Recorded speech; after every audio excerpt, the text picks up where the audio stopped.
नमस्कार। लोग पूछते हैं कि क्रिएटिनिन क्या है, इसको कैसे कम करें। तो आज इसकी चर्चा करते हैं। क्रिएटिनिन किडनी से पैदा नहीं होती है। क्रिएटिनिन मांसपेशियों से पैदा लेती है और किडनी इस मांसपेशियों से निकले हुए तत्व को पेशाब के माध्यम से बाहर निकाल देता है।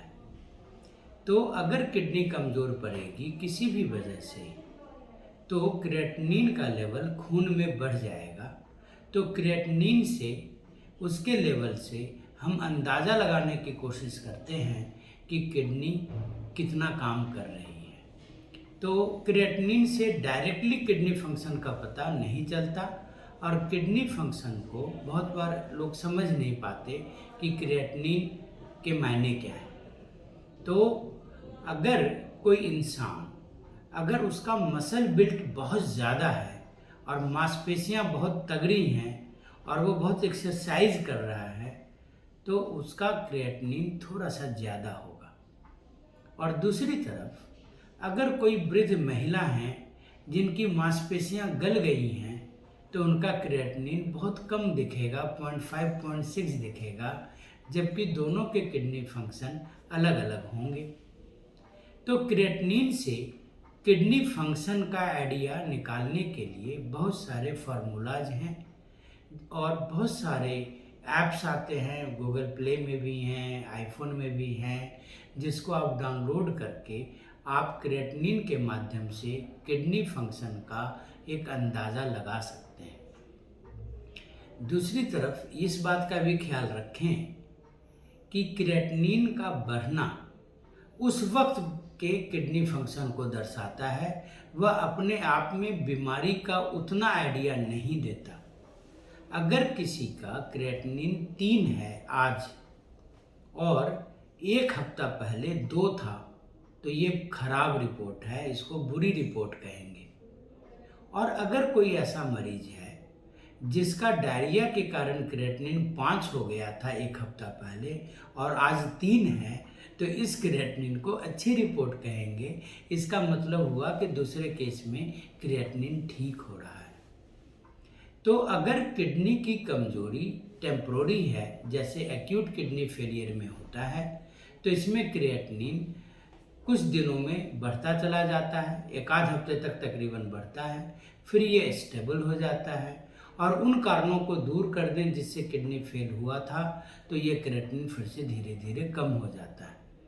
दूसरी तरफ अगर किडनी में परमानेंट रोग लग गया हो, जिसे क्रोनिक किडनी डिजीज बोलते हैं, तो यह क्रिएटिनिन धीरे धीरे धीरे बढ़ता चला जाएगा। तो एक पर्टिकुलर क्रिएटिनिन वैल्यू का उतना महत्व नहीं है जितना कि सीरियल क्रिएटिनिन का। आप 2-4 क्रिएटिनिन के वैल्यू को चार्ट करके देख लें कि इसका ट्रेंड क्या है, तो उससे आपको आइडिया लग जाएगा कि किडनी फंक्शन रिकवर कर रहा है कि रिकवर नहीं कर रहा है। तो एक हमारे वीडियो में एक सज्जन ने पूछा कि 1.8 क्रिएटिनिन है और सूजन बहुत ज़्यादा है, क्या करें। और दूसरे ने पूछा कि क्रिएटिनिन 2.8 है, क्या करें। तो दोबारा कह रहा हूँ, क्रिएटिनिन अपने आप में बीमारी नहीं है, यह बस किडनी का पैमाना है कि किडनी कितना काम कर रही है। वो सज्जन जिनमें 1.8 क्रिएटिनिन पे सूजन है, उसमें सूजन होने का कारण बहुत हो सकता है। हो सकता है वो किडनी कमजोरी के साथ साथ पानी बहुत ज़्यादा पी रहे हों, हो सकता है उनका हार्ट भी वीक हो सकता है उनका लीवर भी वीक हो, या हो सकता है उनका पेशाब से प्रोटीन लीक हो रहा हो और शरीर में एल्बुमिन की कमी आने से सूजन हो गई हो। कभी कभी थायराइड में भी सूजन हो जाती है। और जो दूसरे सज्जन हैं उनमें क्रिएटिनिन 3 है, तो उनका जवाब मैंने ऑलरेडी दिया कि एक क्रिएटिनिन का वैल्यू मैंने नहीं रखता। अगर आपको लगता है कि किसी खास वजह से क्रिएटिनिन बढ़ा है, वो भी टेम्पोररी, जैसे कि दर्द की गोली खाने से, डायरिया से, इन्फेक्शन से, और यह क्रिएटिनिन बड़ा जल्दी ठीक हो रहा है, तो शायद आप इसको वेट एंड वॉच कर सकते हैं। लेकिन अगर क्रिएटिनिन 0.8 से लगातार बढ़ते बढ़ते 1.5 भी पहुंच गया, 2 भी पहुंच गया, तो इसको आप नज़रअंदाज नहीं कर सकते, क्योंकि यहाँ क्रिएटिनिन के बढ़ने का क्रम है और इसका मतलब ये हुआ कि किडनी की बीमारी बढ़ रही है। तो क्रिएटिनिन किडनी के फंक्शन का एक पैमाना मात्र है। क्रिएटिनिन से और ज़्यादा कुछ पता नहीं चलता।